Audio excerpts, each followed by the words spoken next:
The infrastructure to conquer is to think about the front versus the back office tasks.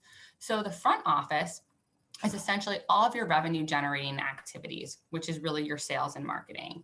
The back office is specifically all of everything else that's non-revenue generation. So that would be, for example, the regulatory compliance work, licenses, your logistics and supply chain management, order processing and fulfillment, distributor and control state customer service, and financial reporting and systems. And there's 3 different approaches that you can really take. Integrated, where you do all of the in-house front and back office infrastructure together.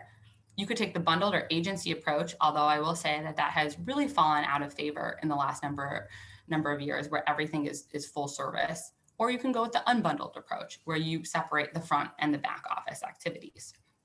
If you unbundle the approach where you're separating the front and the back office activities, you are able to combine this concept of above fair share of attention and economies of scale. So you'll get all of the attention. You're not going to be left behind because a bigger brand is taking up more importance with that provider that you're working with.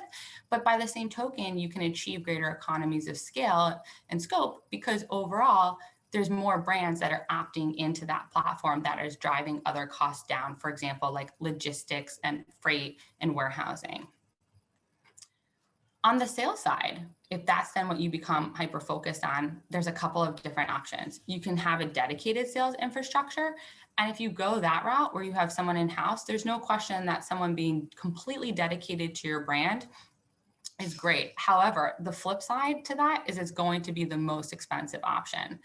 If you go with a shared sales infrastructure, there can still be independence that's associated with that for your brand, and you can have great sales performance, which can be really quite positive.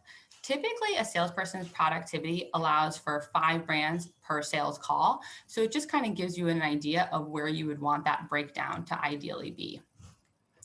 If we go a little bit further in looking at types of shared sales infrastructure models, there's the national shared cost infrastructure providers, there's joint ventures between brands, and there's regional sales brokers. Again, there's nothing that is a particular right or wrong with this.